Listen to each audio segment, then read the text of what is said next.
Remember what the law of sines says. So the law of sines is a rule for non-right triangles that captures the information that SOHCAHTOA tries to capture. Oh, maybe before I even proceed, anyone still need a copy of this? I have some copies. Okay, cool. That tries to capture the information that SOHCAHTOA captures. And here's what the law of sines says. The law of sines says that if you see any triangle, even a non-right triangle, then the sine of an angle divided by the side length opposite is the same no matter which pair you look at. So the sine of little a divided by big A is the same as the sine of little c divided by big C is the same as the sine of little b divided by big B. And the reason that that's useful is that means that if you know like 3 of those things, 3 of A, B, C, and big A, big B, and big C, that sure looks like you can solve for the angles. With some exceptions. There's a subtlety, though. If you use the law of sines to determine an angle, there's this weird thing that might happen. If the angle is obtuse, the law of sines and inverse sine in particular won't tell you. So sometimes you...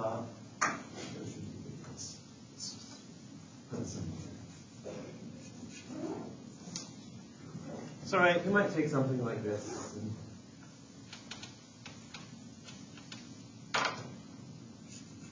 Solve for the sine of an angle. And then there's an obvious thing to do. If you know what the sine of an angle is, then you want to say, oh, that angle must be the inverse sine of that thing. But you know that that's not quite right. You could be off by plus 2 pi k's.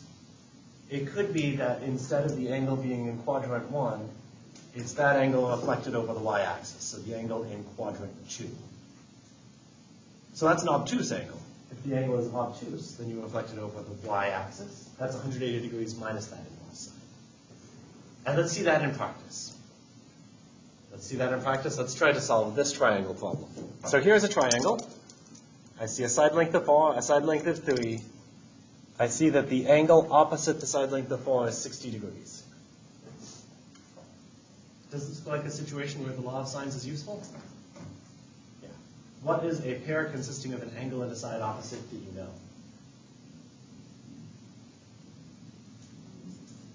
4 and 60 degrees. So let's use that.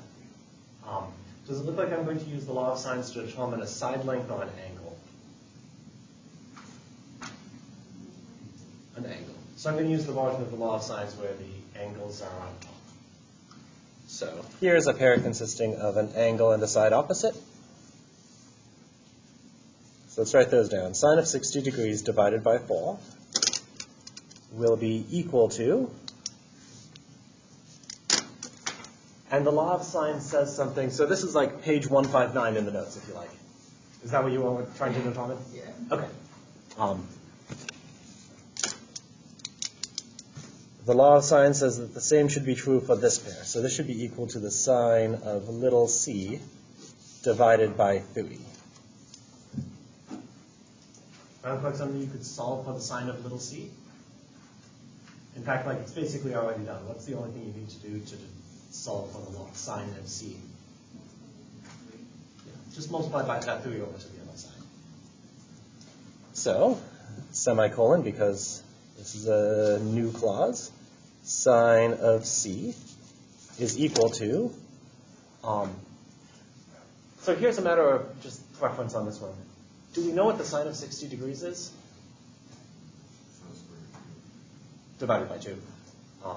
Should we replace, would you rather have square root of 3 over 2, or would you rather have sine of 60 degrees written down? Root 3 over 2? Sine of 60 degrees. All right, I'll leave it at sine of 60 degrees. Sine of 60 degrees, that's divided by 4, but then that whole thing is multiplied by 3. So there's the sine of c.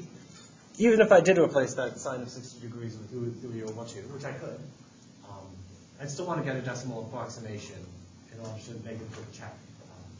What is that approximately?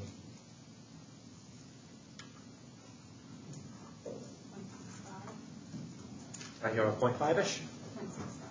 0.65-ish. People agree? Nice.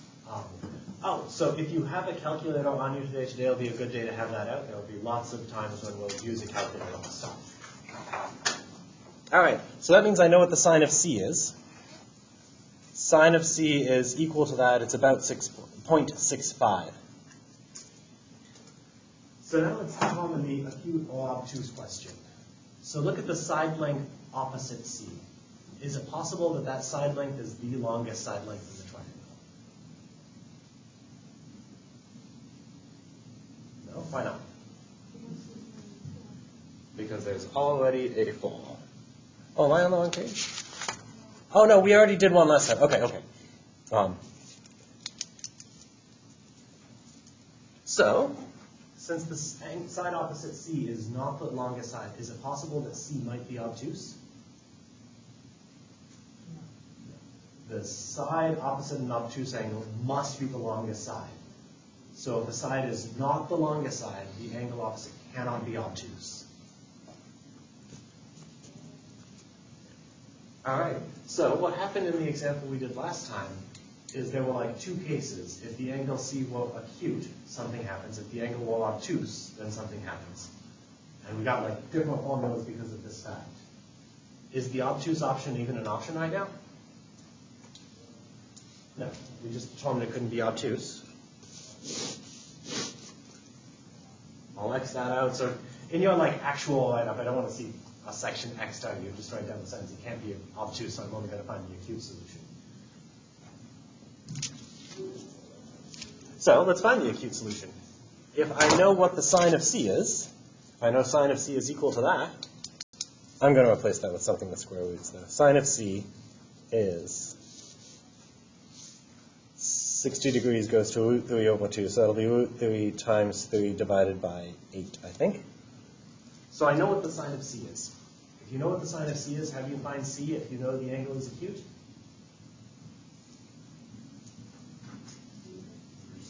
Yeah, just take inverse sine of that thing. If you use the decimal approximation, you risk like rounding errors. And your rounding error, if you go up to the 10th of what this number is, if you just use 0.65, I wouldn't necessarily trust that your ones of degrees would be correct. So if you want to use decimal approximation, use more digits than you think are necessary. So we want the inverse sine of 3 root 3 over 8 because that is the exact value. And if you want to compute that, let's compute it. Arc sine of 3 times square root of 3 divided by 8. And I don't need this to be so big. I think I can have both things up on the screen today. So let's get this decimal approximation. About 7.1 radians. Do I want this to be in radians or degrees? Degrees. So your calculator is already in degree mode, probably. Should be, because this is a degree problem. I don't know how to do that with Google, but I do know how to multiply by pi over 180, which is all your calculator does when you put it in degree mode. It does the calculations in terms of radians because radians are theoretically easier to walk with. Then it multiplies by pi over 180. 180 over pi, Christ. 180 divided by pi. 40.5 degrees, that agree? Nice.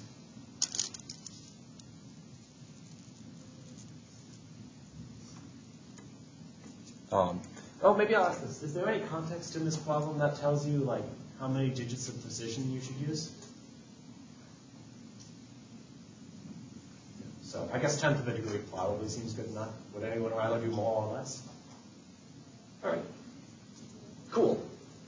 We know the angle C is about 40.5 degrees. So we still have missing the angle A and the side length big A. Can we determine one of those two things now? Which one? The angle A. Why?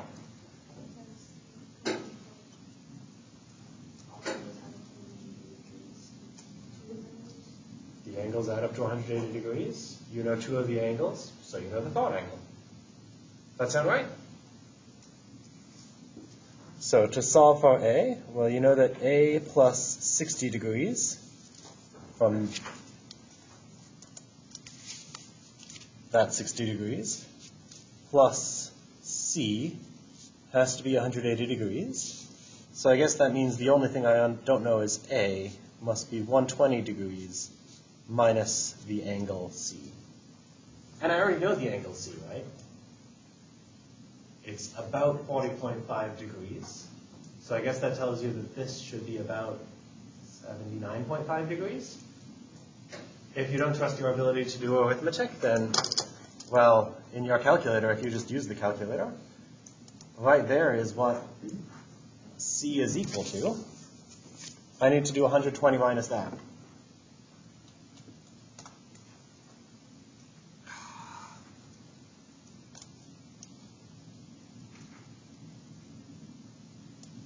And there's the shortcoming of using the Google calculator. I don't want to use the Wolfram Alpha calculator because that gets even more annoying if you walk in. No, this will be fine.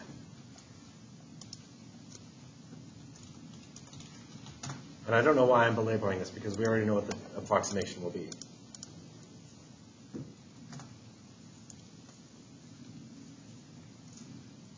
About 79.5 degrees. Is about 79.5 degrees. All right, folks feel pretty good? So maybe here's a point that I will make, though. Does that look like if I walk off by a little bit, it may have accidentally rounded the opposite direction? So if you had instead used 0.65 for sine of C, so computed inverse sine of 0.65, it may have wound up rounding in a way that resulted in you being off at that tenth of a degree. In fact, how many people did just use inverse sine of 0.65? 40.5. You also got 40.5. Okay, so the rounding error didn't come up this time. But probably you weren't accurate much past that. All right, so we know everything now but the side length A. How could we determine the side length A? Use the law of sines. Let's use the law of sines again. What equation could you write down? Yeah. I wrote down 4 over the sine of 60 degrees equals A over the sine of 79.5 degrees.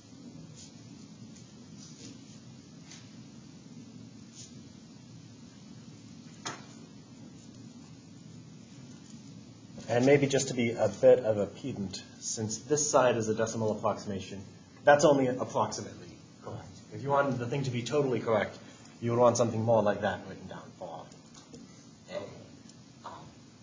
That's not something that I take points off, but like, well, you know how I write down the homework. If there's something that I think should be an approximate sign, I usually say it, right? So let's use that approximation. What is that about?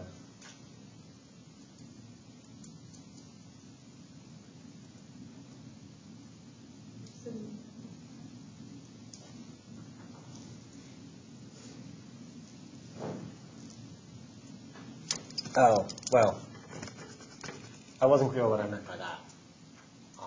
Yeah, what is A about? Sorry. Sorry, cross multiply by that sine of 79.5 degrees. Huh? What did I write down? Cool. Folks feel pretty all right about this example? Let's do one more abstract law of sines example, because something different will happen this time. So here's a problem that looks super similar. I've just swapped the 3 and 4. I think that's all I've done, right, in this next example. Let's solve this triangle problem. You'll notice that I've given you way less space. That's because something weird will happen quickly. So, step 1, use the fact that there's a pair of an angle and a side opposite you know. There's a pair consisting of a side you do know opposite an angle you don't. Do you think you'd use that to determine what C is?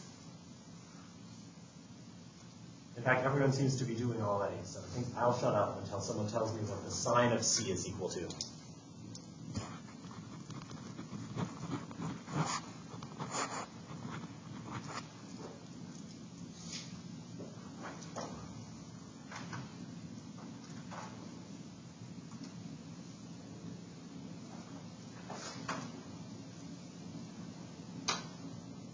you can like compare with each other. Something weird should happen. I got the sine of C being like, for like decimal approximation, like 1.85. Do I hear a second? So before we proceed, let me just make sure everyone's on the same page. Does anyone want me to go through the walk of doing the algebra that folks just did to figure out the sine of C? Okay, cool. So you got 1.15 for the sine of C. Based on the way things are written, something bad just happened. Why is that bad? Because you have a sine value over 1. Sine is at most 1. The most sine can never be as 1. This says that the sine is bigger than 1. Are there any angles whose sine is 1.15? So let's write down the bad thing that happened. Yes, we got sine of C bigger than 1, but sine cannot exceed 1. So sine can't be bigger than 1. So sine of C equals 1.15 has no solutions. Are there any solutions to this triangle problem? This is an impossible problem that's written down. This problem has no solutions.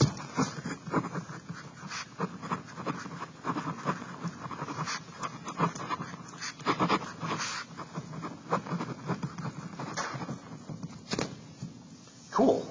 So what we've seen so far captures the 3 different things that might happen whenever you use the law of sines to determine an angle. One of 3 things might happen. There might be 2 solutions, because there might be the acute and obtuse candidates. Maybe the obtuse option isn't valid, in which case you still have the acute, so maybe there's only one solution. Maybe you write down an equation that says that sine is bigger than 1. If that happens, then you just say there are no solutions. And I think I'll write that down in the following step-by-step guide for using the law of sines. So, let's suppose you're in a situation where you are given the side length A, the side length B, and one angle, but not the angle between them. If it's the angle between them, we'll use a different. Well, in this problem, I know a side and an angle opposite. I know a side length, but I don't know the angle opposite. So it looks like I can determine. So that's like the philosophy you should have here. It looks like you can determine the angle B. And how would you do that? Well, you'd write down an equation from the law of sines. Does that look like you could solve that for the sine of the angle that you don't know? Yeah, and I did it wrong in the earlier section. So what do you get if you take that and solve that for the sine of little b?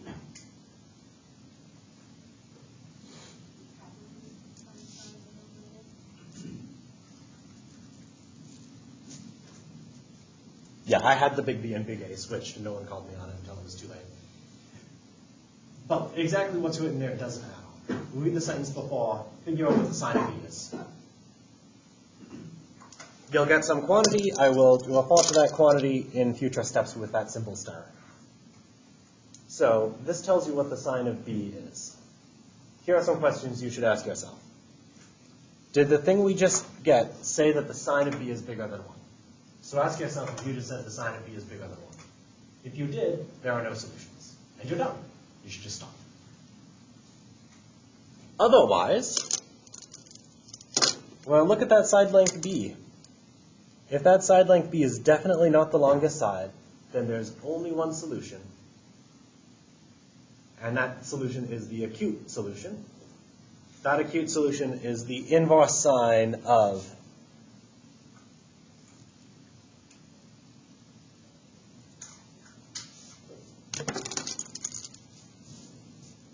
whatever you just said sine of B is equal to. And so the main takeaway isn't the abstract formula. The takeaway is use inverse sine to figure out the angle, because that'll give you the acute choice. If B is bigger than A, then the side length B might be the longest side length. So the angle B might be obtuse. So there are now two options for the angle B. There's either B divided by capital A sine of little a, the acute option. Oh, God damn it.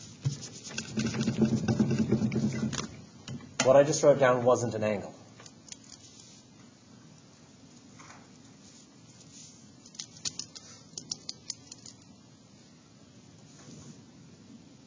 Sine inverse of whatever it is that you think the sine of B should be. That's the acute option. What's the obtuse option?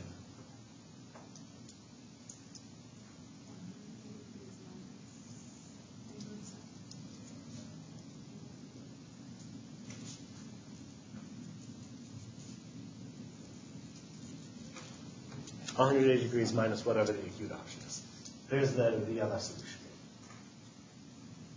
And that's the hard step done. So once you're to this part in this flowchart, you know what the angle B is. Or maybe you know what the angle B is up to there being two choices. For each of those two choices, do you think you could figure out the remaining angle C? Yep. Angles in a triangle add up to either pi radians or 180 degrees. Oh, if you were in radians instead of degrees, what would you have instead of 180 degrees? Pi, because pi radians is 180 degrees. If there are two solutions for B, then there will be two solutions for the other missing angle. If you know everything but the side length C, can you determine the side length C? So determine it. So there's like a detailed guide for what to do in a side-side angle situation. And I think the last thing I want to do in this notepad before starting on law of cosines is let's look at 3 examples. Let's not solve them out all the way. Let's just do enough walk to figure out if each of these is in a situation where there are 2 solutions, 1 solution, or no solutions. And I'll give us 2 options. So I can just be quiet for 5 minutes, maybe a little bit longer. If people feel comfortable that they have an idea of how to proceed. Would anyone like me to talk through one of the examples first? Okay. I'll pick the middle one, because I think the middle one has, well, let's just talk through it. So in order to determine how many solutions there are, let's actually go through the walk of just trying to find the solutions until it becomes clear how many solutions there are. So, locate a known angle and a known side opposite. In this middle triangle, is there a known side and a known angle opposite? Yeah. So let's circle those. I'll do some color coding. Is there a known side opposite an unknown angle? It does. So the law of sines should tell you something about B. Let's write down what the law of sines says about B. The law of sines says the sine of B divided by 3 is equal to the sine of 10 degrees divided by 1. Is there anyone who just straight up does not have a calculator on them today? Okay, cool. I will give you the following. The sine of 10 degrees is about 0.17, I believe. Goes with the calculator. Check that. Is that correct? Okay, cool. That was from memory from doing that an hour ago. Does that look like something that you could solve for the sine of B? Yeah. What is the sine of B equal to in this situation? And I think I want exact value and decimal approximation. 3 times sine of 10. Sine of B equals 3 times the sine of 10 degrees. And what is that approximately?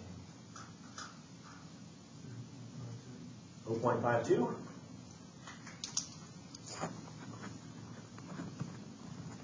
All right.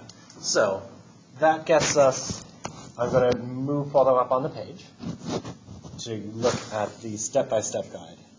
That gets me to the part where it says what the sine of B is. So that puts me into the situation where I check some things. Did we just say that the sine of b is bigger than 1? No. So we are not in this situation. It is not the case that there are no solutions. So there will be some solutions. We're not in the no solutions case. Is the side length b, is the side length opposite the angle b the longest side length? Yes. So is it possible that the angle b might be obtuse? So let's put that down. 3 is bigger than 1, so the angle b may be obtuse. It doesn't have to be obtuse, but it might be obtuse. So b might be obtuse, or it might be acute. So how many solutions should this problem have? 2 solutions. This has 2 solutions.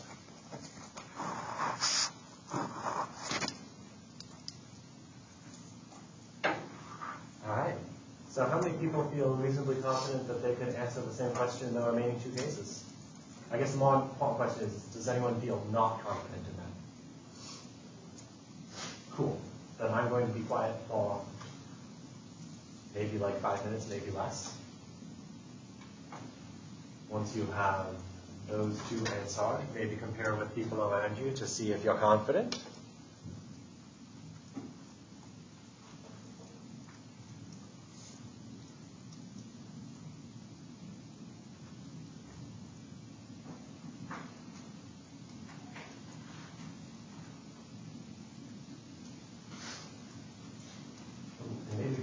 Calculator, I'll point this out.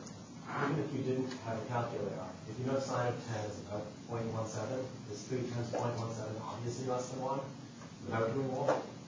Yeah, so if you don't have a calculator, then try to answer that question just without using a calculator. In fact, that's a good exercise to do anyway, if you're the type of person who has the weak spot of being unable to do any arithmetic without a machine. And I know there are plenty of people who are in that category here.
Do people feel confident in them now? Should we come together? Do people want more time? All right, then let's just answer the question. So the answer to each of these will be one solution, two solutions, or no solutions. How many solutions does this triangle have? None. And you're call for none? And maybe we'll do like the show of hands. No solutions? Exactly one solution? Two solutions? Should I talk to it? All right, cool. Yeah, no solutions. You wind up saying that the sine of C is like 1.7, which is, I guess, multiplying by 10 is easy.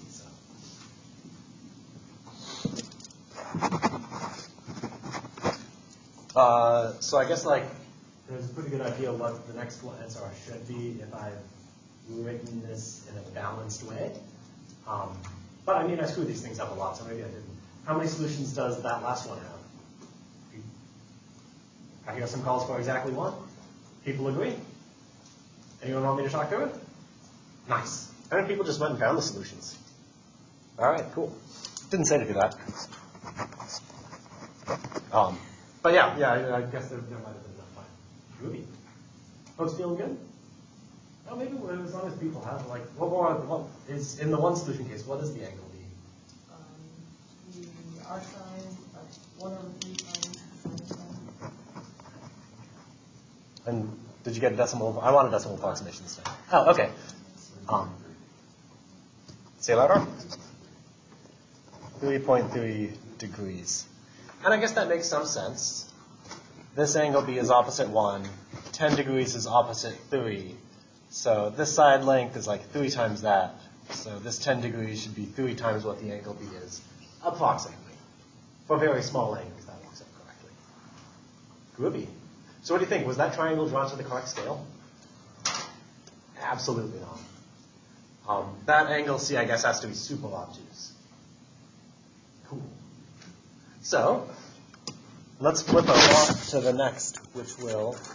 Oh, no. So now, as indicated, there's a lot of extra credit in this section. In fact, there's more extra credit than is there content. If you want to see why the law of sines in the area formula is true, here's a discussion of why. Complete that extra credit and then come see me. If you want to use these rules to do things like measure the height of a building on campus, do it. It doesn't even have to be Hibod. And then come see me. I guess you have to see me first, because you have to, like, borrow from me and add me level. Anyone think they're going to do that? Okay. That makes me a little sad, but I asked. So now let's start in on one additional formula. So the law of sines has the role of like, doing what you would want to do with SOHCAHTOA, but for non-right triangles. There's one other fact that's true about right triangles, namely the Pythagorean formula. The law of cosines has the job of thinking about that. So let's write, I'll write down the law of cosines. The law of cosines says if you fix this angle theta, and C is the side length opposite, then you get the following equation. C squared is equal to A squared plus B squared minus some stuff. And I put the minus sign there to let you know that like, something is coming. If you only saw that much, what would that formula make you think of? Pythagorean thing. Is it B squared or just B? It's a B squared.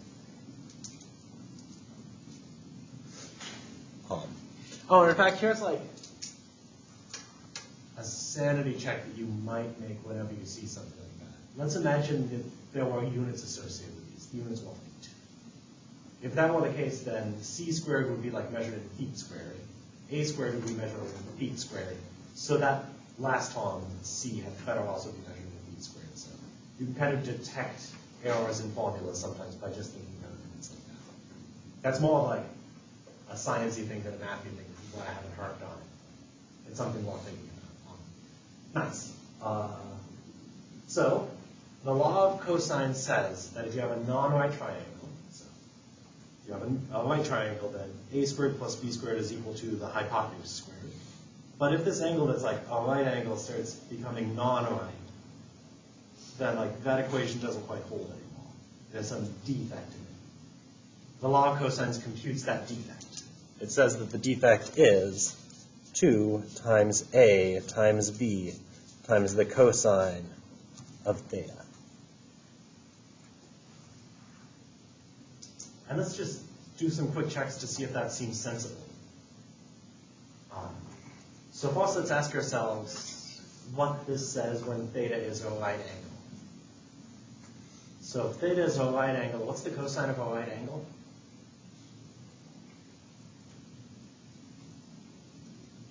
What's the cosine of 90 degrees? 0. So if you have a right angle, then cosine of theta is 0. Does that recover the Pythagorean formula then? Nice. Let's see what happens if theta starts becoming slightly smaller than a 90-degree angle. So let's start relaxing it a little bit. If you take an angle that's not quite a right angle, is cosine positive or negative? Positive. You have an angle in quadrant 1. So cosine is positive, close to 0. Does that seem right? Is the hypotenuse getting a little bit shorter when that right angle shrinks? So it seems to work out correctly, at least from that intuitive point of view. But I think that's enough about, like, does the formula feel correct? If you want to see why it's correct, where it comes from, there's an extra credit. Let's use it to do some things. So here is a triangle problem. It's a non-right triangle. Do you think you can determine that angle, that side length C from this triangle? Probably, yeah. Should I stall or should I do? Should I do the computation? Or do people want to do it themselves? Call for me to talk. All right, seeing no hands, I'm just going to be quiet for a bit.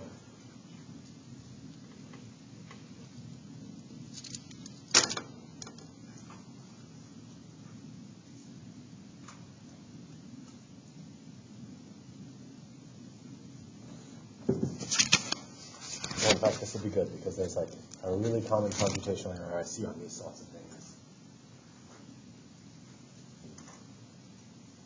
It's much better to make that computational error now than on an exam.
Come together once people see the side length capital C.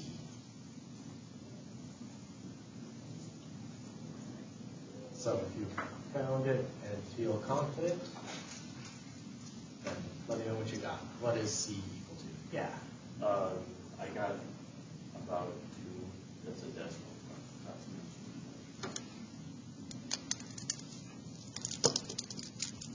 So it is something that is about 2. What was its exact value? Well, I got C squared first, and that was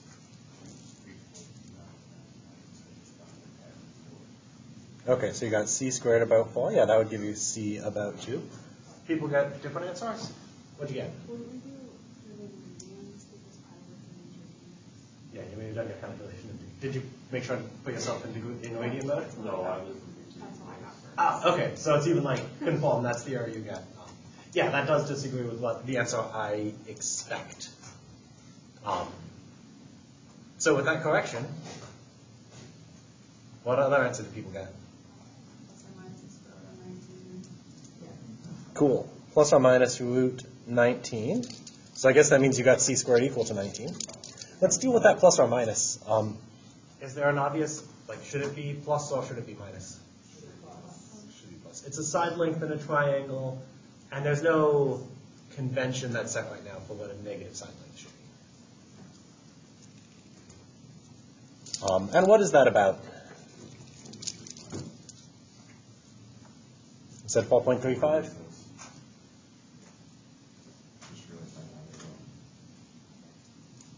Okay, but if I just round it to 4.4, I'm still good. Okay, cool.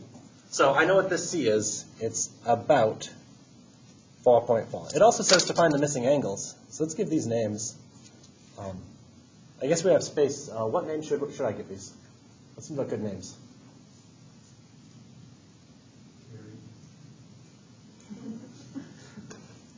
Was it Jerry or Cherry?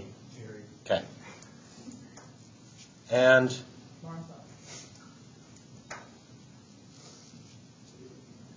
all right, cool. So let's look at those two angles. Do I know the side lengths opposite those angles? Do I also know a pair consisting of an angle and a side length opposite? Is that a situation where we might use the law of sines? Cool. We also have enough we could use the law of cosines to find them. The law of sines will work out easier with the following constraint. That angle in America, if you look at the problem as given, is it possible that that angle is obtuse? Yeah. Is it also possible it might be acute? So there are like two candidates for America. What about Jerry? Just one. So I think let's find Jerry, and then we'll figure out America after that. Seem like a plan? All right, cool. So determining Jerry. So it looks like sine of Jerry divided by 3 is equal to the sine of pi over 3 divided by c. And I know what c is on the nose. It's root 19. That looks like something that could be solved for sine of Jerry.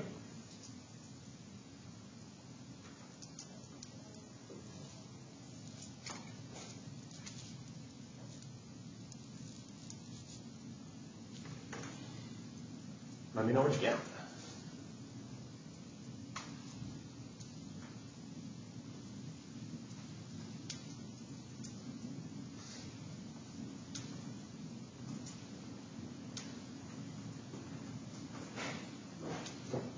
And I guess eventually I want a decimal approximation anyway, so.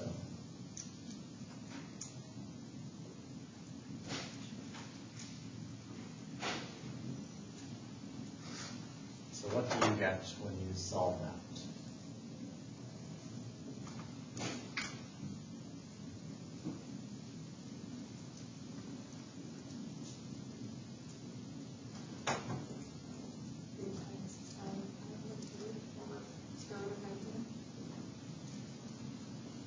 Yeah, and with the exact value, maybe I'll even make one quick note.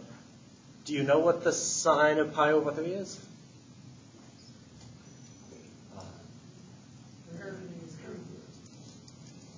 So really it's 3 root 3 divided by 2, then root 19 is like the simplified one. I guess really I should deal with that root 19 in the denominator, but I won't. What is that approximately? 0.59. I believe that. Neato. So how do you find Jerry?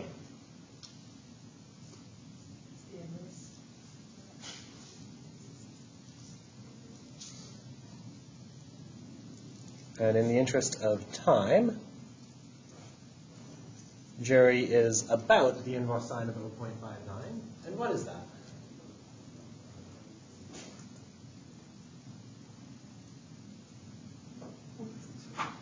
.64. And you even did not make the mistake I was thinking people would make of being in degree mode. That seems like an answer that makes sense. Does that agree?